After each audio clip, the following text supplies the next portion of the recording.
If you're looking for more horror outside of the mainstream, look no further than Unsung Horrors, a podcast about underseen horror movies.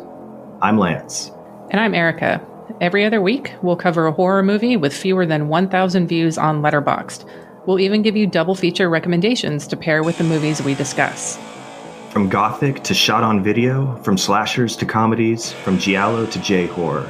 We'll cover all the subgenres. So join us as we unearth these hidden gems of horror. Follow us on Instagram, Twitter, and Facebook, all at Unsung Horrors, available wherever you listen to podcasts. And part of the Someone's Favorite Productions podcast network. Do you love movies? So do I.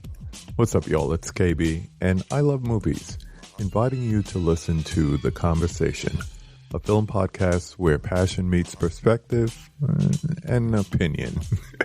From the old school to the new, I invite a guest on to discuss the movies that thrill us, challenge us, break our hearts, or even blow our minds. There's always new episodes dropping wherever you get your podcasts. So join the conversation. We don't just watch movies. We love talking about them too. The Conversation with KB Loves Movies, a part of Someone's Favorite Productions podcast network.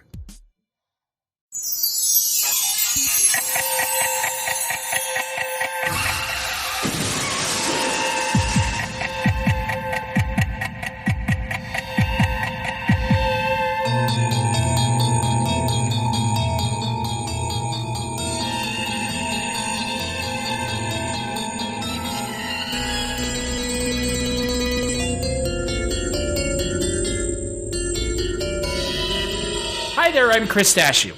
I'm Mike White. And this is Father Malone.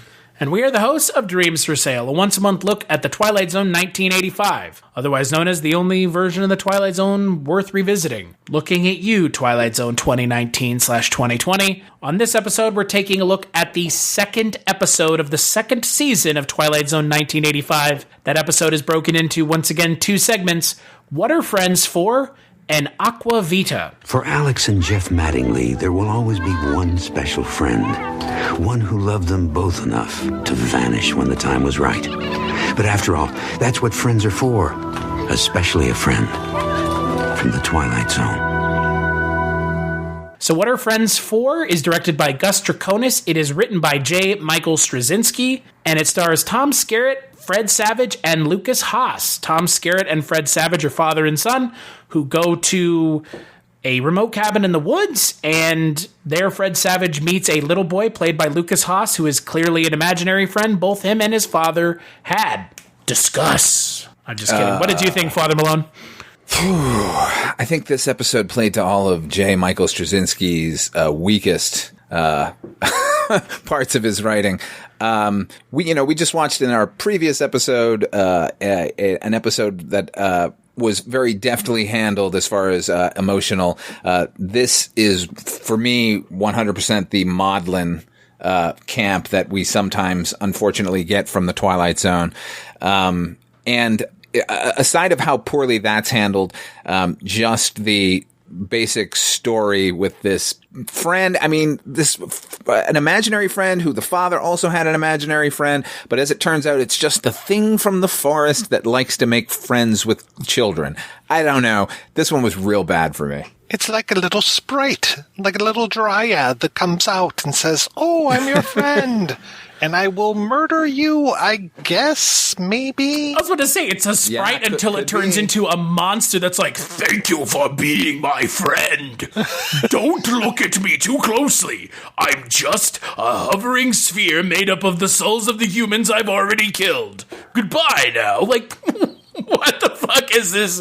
What is this supposed to be? It's a straight up ghost in the middle of the woods that you're talking to. Yeah, I couldn't get if it was trying to punish Fred Savage because Tom Skerritt, fucked him over, or what was going on. That's what I was thinking, but it wasn't that clear to me. Also, Fred Savage's character is a dick. He is a dick. He's a little weasel. Starting fights with everyone, pushing little girls over. Like, what? Yeah. What? Well, and that's the thing. I was like, oh, well, is this spirit supposed to be inside of him, possessing him, and now he's being an asshole? But I just think he's an asshole regardless. You don't think that the optics of a small child being possessed by an older spirit is not a good idea for a show? It would have made more sense. It's probably would have just been grandma, to be fair. I mean, it's a weird segment because it mixes some of the stuff we saw in the first season, like Little Boy Lost. Like that maudlin saccharine shit that this show just does so well, and so just like it does it with such like fervor. It's like, look at what we're doing, and it's like, oh, this again. And then, but it also has that like really weird tone of Chameleon, where it's like the reason for why this thing is here is less clear in this than it is in Chameleon, but it feels the same way. It's like this thing is just here and we don't know why. But at least in Chameleon, it's explained somewhat more than this. They could have gone for that in this, but instead they chose to go for nothing at all. Right. Because the if there's a threat in the episode, it's never really clear. I mean, when he gets trapped in the thing, the mud fort, quote unquote, like, was he actually trying to harm him? I don't think so. So, we just get this random, I don't know. I'm just trying to wrap my head around what they were trying to say, and I can't quite figure it out. But like what they're trying to say is you need to grow up from your imaginary friends and become an adult and stop using your imagination and become oil for the cog that is the machine that is capitalism. Isn't that? Did you guys miss it? That's the message. Okay, because if that's the message it was going for, which it wasn't, that's the message that I received at the end, which is like, you're not allowed to use your imagination or have imaginary friends. So fuck yourself. And like, I appreciate that, like, yeah, Tom Skerritt and Fred Savage are father and son.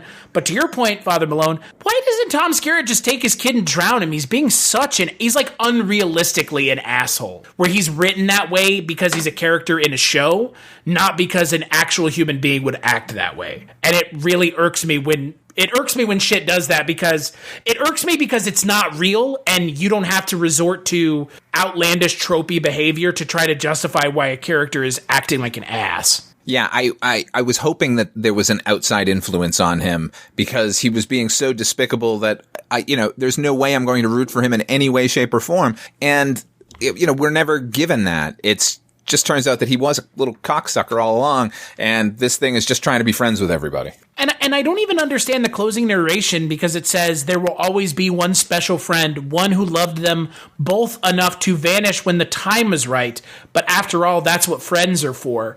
Except he didn't vanish. He showed himself to Tom Skerritt 5 minutes into the episode segment. Yeah. And so what are you... Because it's clearly not gone. It's just going to come back. Oh, yeah. Some other hapless kid is going to come onto this thing, and then all of a sudden, or maybe he's got other imaginary, he's an imaginary friend to other people that live around the forest. But yeah, I feel like this malevolent spirit is still there. And it should have been malevolent.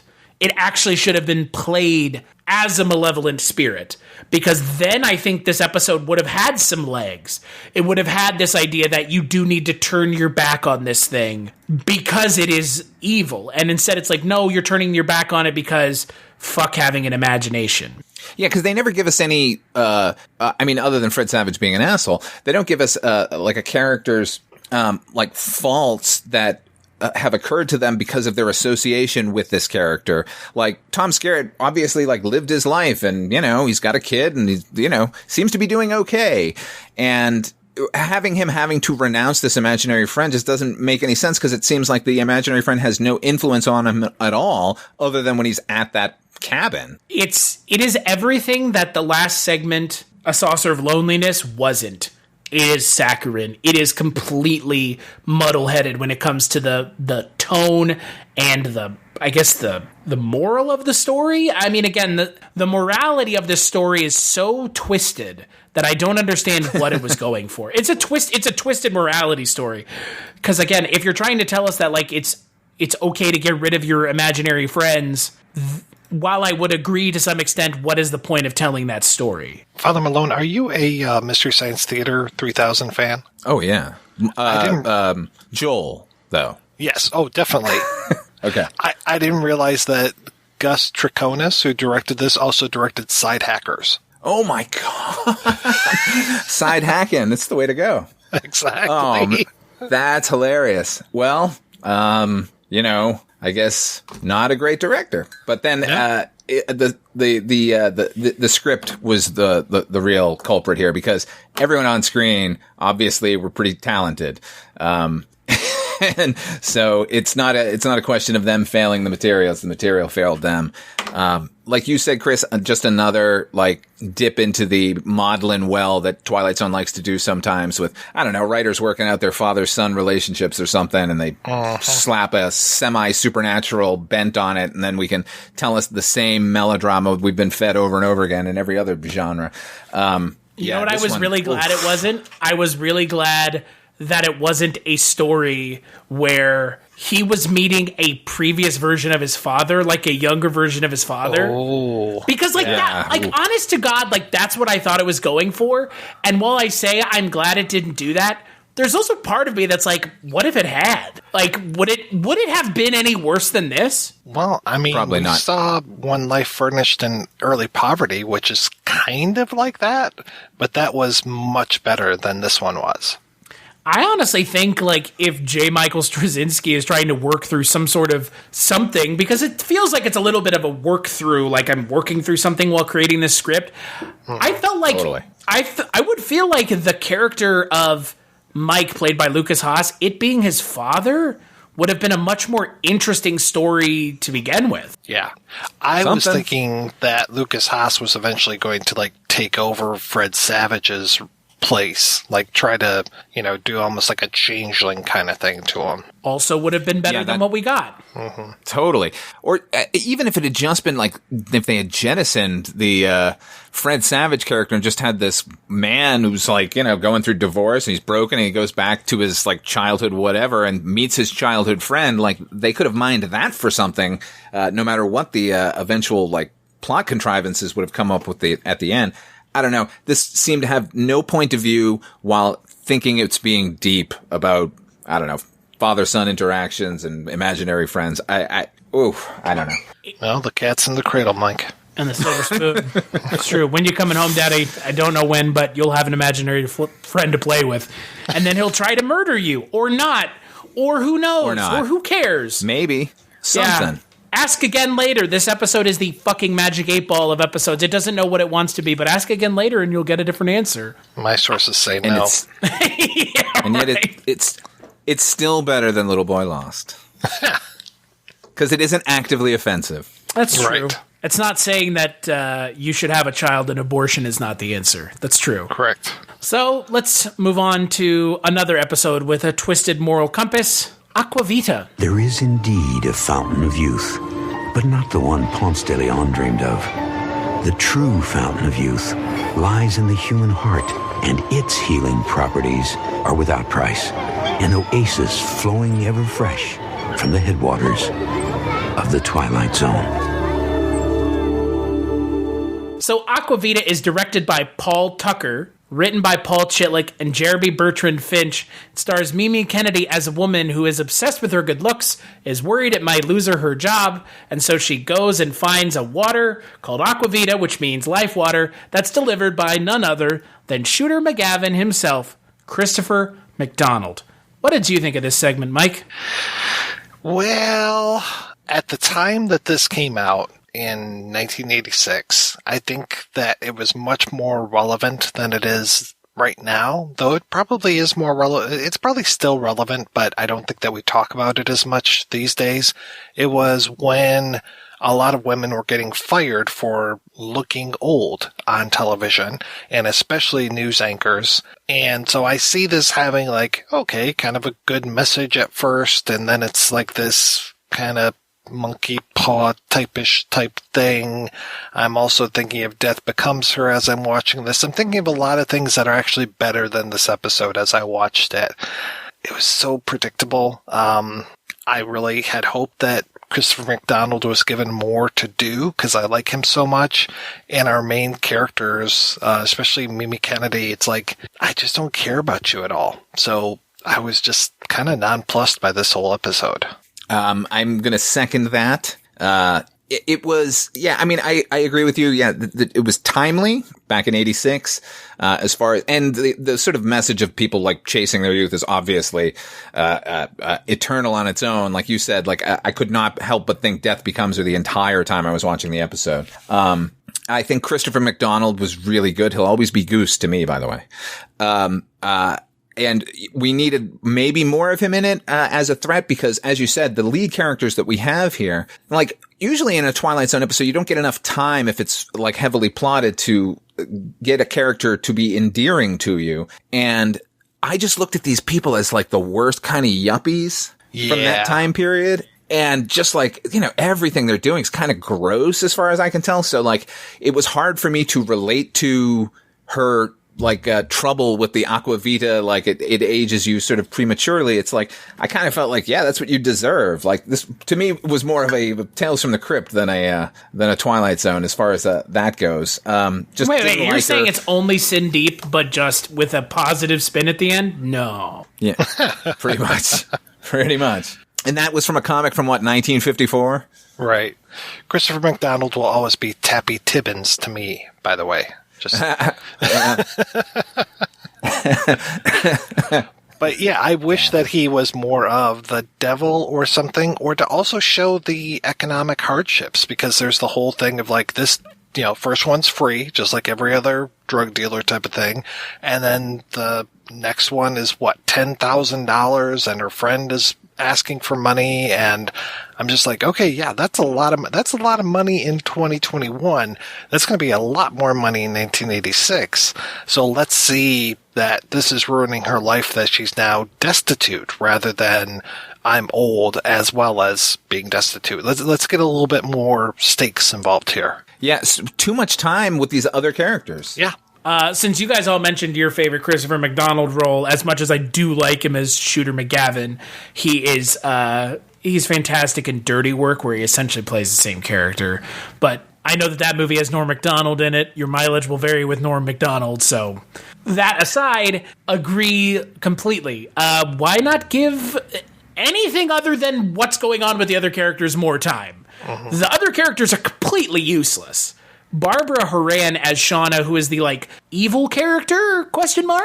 Who's just like managing to continue to pay for this stuff forever, this Aqua Vita, like she pushes her friend to do it, and then her friend becomes old. Like you said, Father Malone, it is kind of fitting punishment, but at the same time, like, what's the point of this segment again? That society sucks and you have to be young to get a job? I did like the ending.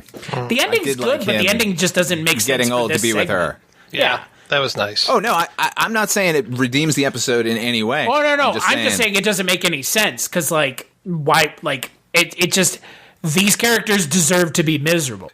Yeah, and, you know, there could have been plenty of time to develop these people as likable and relatable. Like you said, Mike, like they touch on the financial thing, but it doesn't really affect her at all. The only thing that affects her is that she sort of grows old. But, like, you know, we spend time with this.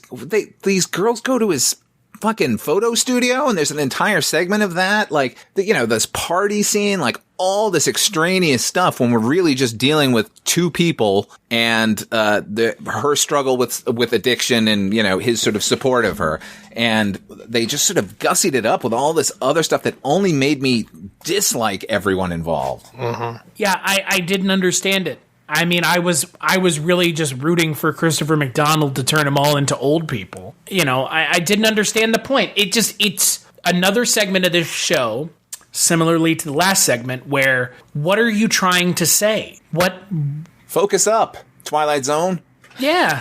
Yeah, or cut down the running time to help focus this thing. Because the closing narration is, the true fountain of youth lies in the human heart, and its healing properties are without price. Oh, what? What? Well, that's the husband, right? I mean, yeah, but the husband is not a character in the episode. He does nothing. He gets two opportunities to talk to the main character. Once at the beginning, once at the end, and I think they share like barely any words in between. Like, okay, he's not even the focus of the episode. So do you guys think, had they, as you said, Mike, like really edited this thing down so we just got brief bits of their lives, like we could have been on their side? Either we're on their side or it could have, should have maybe been like you're saying, a Tales from the Crypt, and they just get fucked over at the end.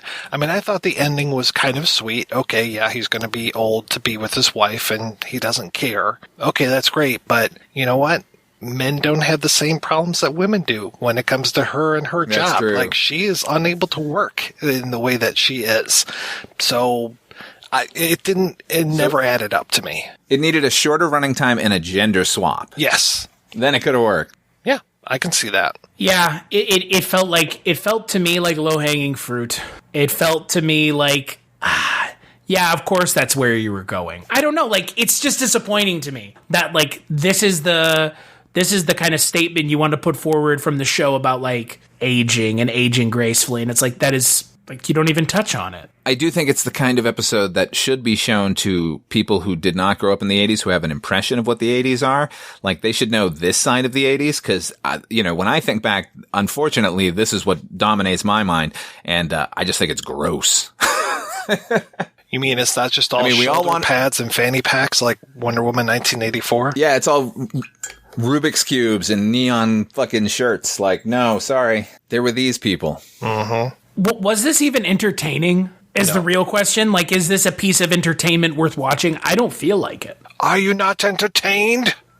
Not in the slightest. And that, like, ultimately for me, that is the final line here. Was this even entertaining? And because it has no purpose at the end, it doesn't really say anything. The two characters don't learn a lesson. They're effectively living out their lives together, happy. Yeah, they look older. But still, by the way, they still look good for quote-unquote old people. I don't understand what the point of this was. It's just like the last segment. What was the point? Because it wasn't entertaining, so what was the point? Yeah, and like other episodes like these, frustrating because you can tell that the writer came in with a viewpoint and then decided, I'm going to write my way out of that and unobfuscate it to the point where it just becomes a non-issue. And that's a drag. But then I guess writers shouldn't sit down with a point in mind, right? Because we get this. Or when you're done writing your script, turn around, read it, and go, did I make my point? It's no worse than some of the maudlin episodes of the original Twilight Zone. I mean, you go back and watch that series, there are plenty of terrible episodes, like on par with this one. But when you get the Saucer of Loneliness, your expectations get pretty goddamn high for them to just kind of sort of give a shrug of an episode like this one. Well, and again, we know that the show can handle these kind of touchy issues a little bit more deftly than they do in this segment. And that's, I think, probably the biggest issue, is we know that they can handle them well. It's a shame that they don't. It's a damn shame. Damn shame. I mean, is it? Is it, though? It seems like more of a damn shame that Christopher McDonald's given nothing to do. Well, I guess I could say that at least you get to see Chris McDonald for a little while, so... That's true. That's a positive for the More episode. than nothing. Christopher McDonald. And then, again, I did like the idea of a spouse sort of sacrificing what they, for their significant other. That gets me. But overall, stop doing these, Twilight Zone. Please. Yeah. Can we get some aliens in here? I would like anything but this. Anything but these, like, twisted morality plays that don't matter. That the story that they tell at the end is just, like, eye-rollingly obvious, and I'm just like, okay, who cares? So in the next episode of Dreams for Sale, we're going to be taking a look at the third episode of Season 2. That episode is once again broken into two segments, The Storyteller and Night Song. One of those is written by friend of the show, Rockney S. O'Bannon. So there's hoping that. Fingers crossed. Until then, where can people find you, Father Malone? You can check me out at fathermalone.com. It's a link to my podcast, Dark Destinations, a radio drama travelogue that takes listeners to fictional towns. You can also hear me over on Chronicles from the Crypt, the Twilight Zone, not Twilight. This is the Twilight Zone 85 podcast. The show that Chris and I do about HBO's Tales from the Crypt television series. What about you, Mike White? Well, you can find me over at the Projection Booth Podcast, which is available at projectionboothpodcast.com. And as for me, you can find me on Twitter at Christmas Claus, and that's where I post everything that I work on, including all the other podcasts along with the ones that they mentioned. You can find this podcast on Twitter at Twilight Zone 85 and on the internet at twilightzone85.com. We're on all podcatchers, both iOS and Android. Give us a good review or a review. Doesn't matter if it's good or bad. Let us know what you think. Big thanks as always to Roxy Drive and Neutron Dreams for the music for the episode, and we'll catch you on the next one.